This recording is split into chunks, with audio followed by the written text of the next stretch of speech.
राष्ट्र की बात करते हैं हम, तब भी प्रश्न खड़े हो जाते हैं, क्योंकि राष्ट्र का हम ट्रांसलेशन करते नेशन, वो कंसेप्ट वेस्टर्न कंसेप्ट है। नेशन के साथ स्टेट जुड़ता है, राष्ट्र के साथ स्टेट आवश्यक नहीं है। हमारा राष्ट्र है, पहले से है। हिंदू शब्द निकाल के आप विचार करो, हमारा राष्ट्र पहले से है, गांधी जी ने भी कहा है। एक राष्ट्र के नाते हम लड़े, बार बार लड़े, उत्तर से दक्षिण, पूर्व से पश्चिम हमारा संचार रहा है। पूरे देश के साथ हमारी सेंसिटिविटी जुड़ी है, हम एक राष्ट्र है। इस राष्ट्र में हम सर्वदा स्वतंत्र नहीं थे, लेकिन राष्ट्र था।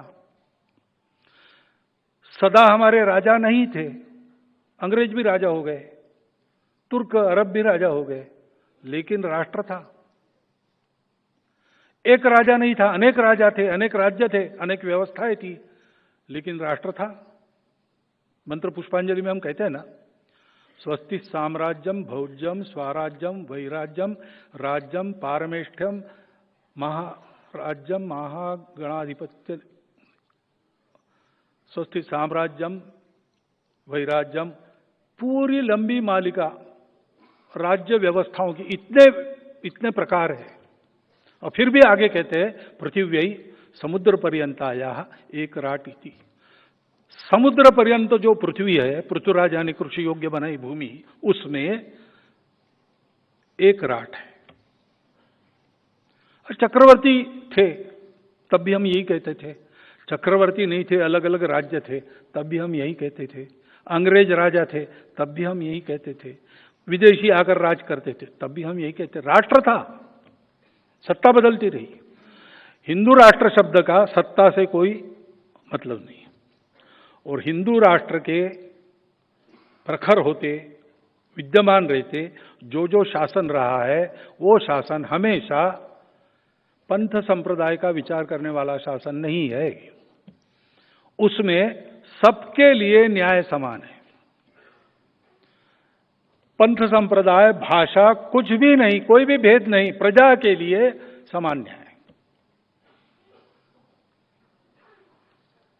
और इसलिए जब हम हिंदू राष्ट्र कहते तब हम किसी को छोड़ रहे, ऐसा नहीं है। हम हिंदू राष्ट्र कहते तो किसी का विरोध कहते, ऐसा नहीं है। संघ इसमें से हुआ ही नहीं है। संघ किसी विरोध में, प्रतिक्रिया में नहीं निकला है। गुरुजी के प्रेस कॉन्फ्रेंस में गुरुजी को पूछा गया कि हमारे गांव में तो मुसलमान और ईसाई है नहीं, हमारे यहाँ शाखा का क्या काम है। गुरुजी ने कहा कि भैया तुम्हारे गांव की छोड़ दो, पूरे दुनिया में भी मुसलमान ईसाई नहीं होते तो भी हिंदू समाज अगर इस अवस्था में रहता तो संघ की शाखा की आवश्यकता थी, क्योंकि संगठन किसी के विरोध में नहीं होता। आप सब लोग कुछ ना कुछ तो व्यायाम करते होंगे, कम से कम मॉर्निंग वॉक, इवनिंग वॉक करते होंगे। आपको कोई पूछे कि आप ये व्यायाम कर रहे हैं, किसको पीटने का इरादा है? अरे भाई, व्यायाम अपने आप को तंदुरुस्त कहने के लिए। अब कभी मारपीट होती है तो व्यायाम का शरीर काम में आता है, ये बात अलग है, लेकिन व्यायाम का उद्देश्य किसी को मारने के। स्वस्थ होना शरीर की स्वाभाविक अवस्था है, संगठित होना समाज की स्वाभाविक अवस्था है, बिना उसके कोई काम सफल नहीं होता है। इसलिए संपूर्ण समाज का संगठन ये करता है संघ, और ये 100 साल से कर रहा है। और 100 साल की यात्रा के बारे में कहे तो क्या बताएं। पहले ही हमको डॉक्टर हेडगेवार ने बताया कि संगठन के जीवन में 3 स्थितियां रहती, वो पार करनी पड़ती, उसके बाद फिर कार्य सिद्धि होती है। पहली अवस्था रहती है उपेक्षा की। संघ की भी उपेक्षा, विचार की मान्यता नहीं थी संघ शुरू हुआ तब। डॉक्टर हेडगेवार को पूरे देश में प्रसिद्ध लीडर नहीं थे।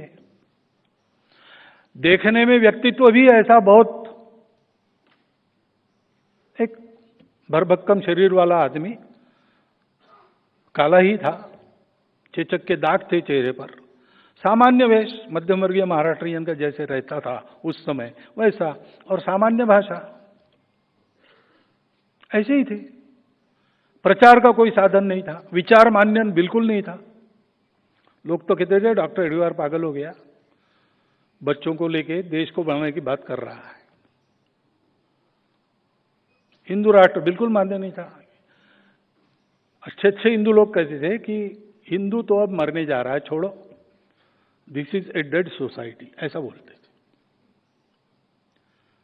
और इसलिए उपेक्षा थी। हमारे प्रचारक थे, संघ कार्य के लिए निकले, कोई प्रचारक के शब्द नहीं था, लेकिन अंदर एक चिंगारी जग गई, निकल गए तो कुछ था ही नहीं, ठौर ठिकाना। भागलपुर में, बिहार में पहले बार प्रचारक गए नागपुर से, जैसे तैसे जुगाड़ करके उनको टिकट का पैसा तो डॉक्टर साहब ने दिया। कुछ उस समय 3 रुपया 12 आना भागलपुर तक का टिकट था, तो उनके पास में 1.25 रुपया बचा।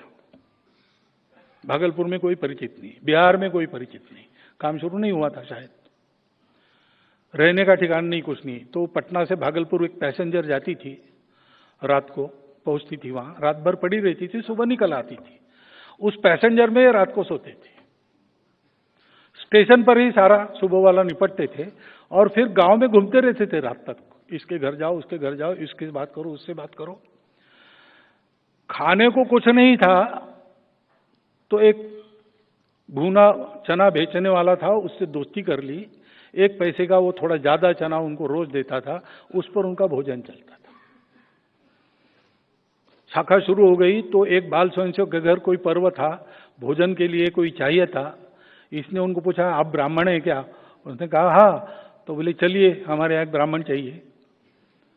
तो इसलिए उसके घर गए। उसके माताजी को पता चला कि ये एमकॉम है और सब छोड़कर हिंदू समाज को संगठित देश के लिए आया है।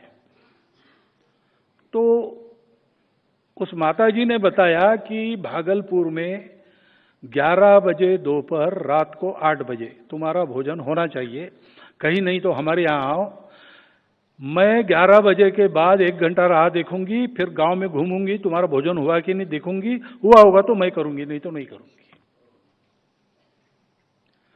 अभी अभी मैं वहां क्षेत्र प्रचारक बन के गया, तब मैंने देखा वो जो बालक था 8वीं में उस समय, वो हमारे विभाग संघ चालक बन गए थे, उनके घर में ये चलता था।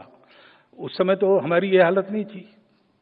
एक बड़े प्रसिद्ध नेत्र शल्य विशारद के यहाँ हमारा भोजन था, वहाँ हमारा भोजन हो रहा था। महाशय हमारे विभाग संचालक जी बैठे थे, हमने बोला आइए, तो बोले नहीं मेरा घर में भोजन है। तो फिर जाइए, समय भोजन पूरा होने के बाद मुझे रिपोर्ट करना पड़ेगा, तब घर में बहुएं भोजन करेगी। समाज ने हमको संभाला, जैसा संभाला वैसा हम रहे, किसी बात की मान्यता नहीं, एक श्रद्धा लेकर चले, डॉक्टर एडवार पर विश्वास रखकर चले। और फिर विरोध शुरू हुआ। क्या विरोध हुआ? किसी स्वयंसेवी संगठन का इतने लंबे समय तक इतना कड़ा विरोध और कटु विरोध, इसका भी कोई पुस्तक आप देख के तैयार कर सकते हैं। क्या क्या नहीं हुआ।